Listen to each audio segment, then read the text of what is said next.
Assalamualaikum warahmatullahi wabarakatuh. Baiklah, hari ini kita akan membahas mengenai paper bagaimana penginderaan jauh berkontribusi dalam pemodelan air tanah.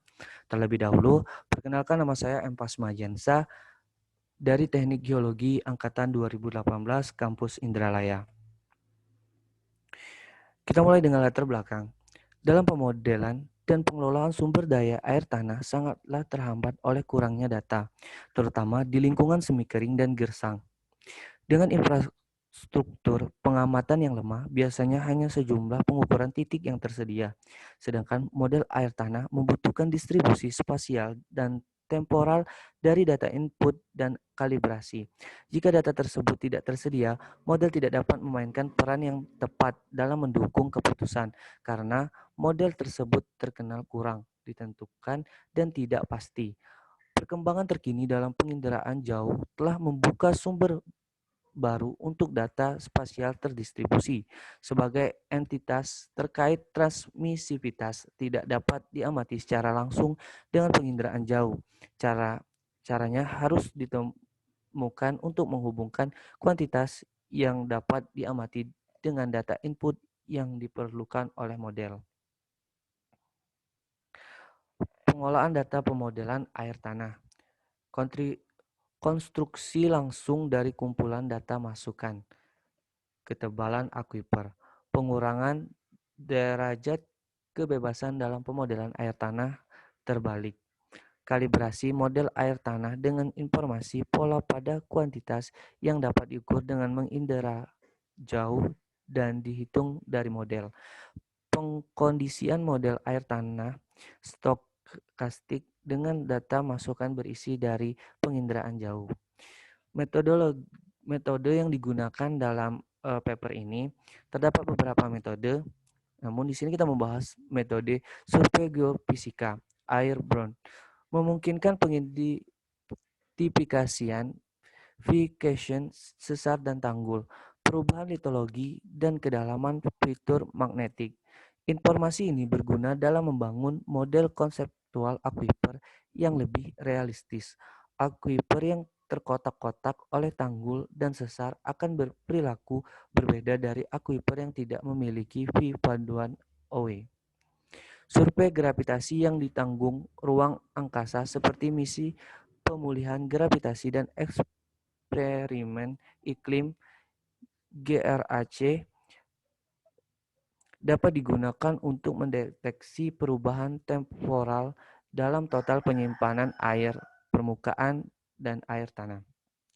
Survei gravitasi selang waktu berbasis tanah berhasil digunakan untuk menentukan penyimpanan dan spesies aquifer aluvial hasil, yang merupakan parameter kunci untuk pengelolaan sumber daya air tanah yang berkelanjutan. Metode-metode lain dalam paper ini juga digunakan beberapa metode yang telah diterapkan, namun metode-metode tersebut tidak memberikan informasi yang kuat untuk berkontribusi dalam pemodelan air tanah. Di daerah kering dan semi kering, pembuangan air tanah melalui penguapan langsung dari tabel air dan evapotranspirasi oleh pepohonan dapat menjadi penyebab sebagian besar pelepasan aquifer. Pembuangan melalui aliran pengurasan seperti di zona lembab jarang terjadi. Perkiraan pelepasan melalui pohon telah menjadi subjek studi penginderaan jauh yang melihat keduanya. T berasal dari penghitungan neraca energi serta jumlah pohon tunggal menurut spesies dan ukuran tajuk, dan menggabungkan informasi penginderaan jauh ini dengan informasi tentang pohon tunggal. Misalnya diperoleh dari getah V, pengukuran aliran kerak garam menunjukkan permukaan air yang tinggi dengan penguapan frektik. Mereka dapat dipetakan dengan data satelit multispektral dan digunakan sebagai indikator frektik VUS dan kedalaman ke air tanah. Contoh penginderaan jauh. Ini lokasinya terletak di Botswana.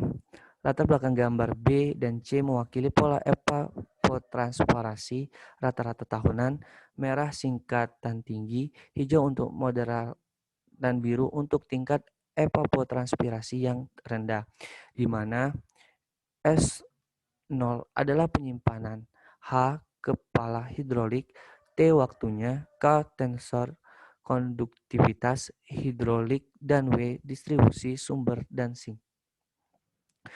Contoh penginderaan berikutnya terletak di lokasi cekungan yang citra latar merupakan komposit warna berdasarkan data Landsat. Di baskom neraca air dan garam dibangun dan verifien dengan menggunakan data masukan yang didistribusikan secara spasial yang berasal dari penginderaan jauh. Kumpulan data spasial yang paling menarik dari penginderaan jauh adalah sebaran evaporasi freatik, yaitu penguapan langsung dari permukaan air. Kuantitas ini dapat ditentukan dari penginderaan jauh dan dihitung langsung oleh model. Pemisahan penguapan freatik dari transpirasi adalah penting. Kedua kuantitas terkait dengan cara berbeda terhadap keseimbangan garam di cekungan yang. Contoh penginderaan terakhir yaitu penentuan ketebalan akuifer dari survei magnetik udara. Sebuah pola struktur diekstraksi dari data aeromagnetik. Itu garis oranye mewakili batas wilayah studi. Garis hitam pekat tipis mewakili batas Okavango delta. Garis hitam tebal mewakili kesalahan. Segitiga menuju ke arah lemparan. Itu garis titik juga mewakili kesalahan dengan arah lemparan yang tidak diketahui. Estimasi ketebalan akuifer pasir kelahar dalam M.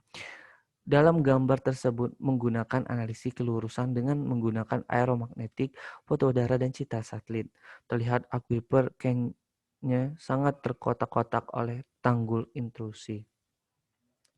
Kesimpulan, pemanfaatan penginderaan jauh dalam mendukung pemodelan air tanah sangatlah perlu diterapkan dan dikembangkan.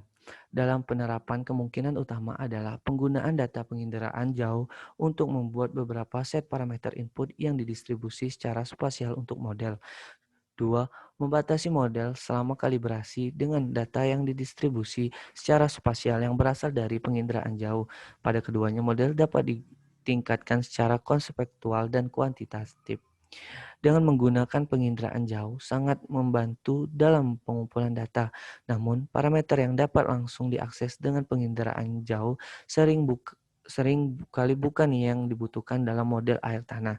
Artinya, pemanfaatan dan penginderaan jauh memerlukan langkah pemodelan lain untuk mengubah menjadi data yang dapat digunakan sebagai data input atau di bawah permukaan yang dangkal seperti konduktivitas listrik. Demikian pemaparan dari saya. Lebih dan kurang saya mohon maaf. Apabila ada kata-kata yang salah atau penyebutan yang salah, saya mohon maaf. Kepada Allah saya mohon ampun. Akhir kata, wabillahi taufiq wal hidayah. Wassalamualaikum warahmatullahi wabarakatuh.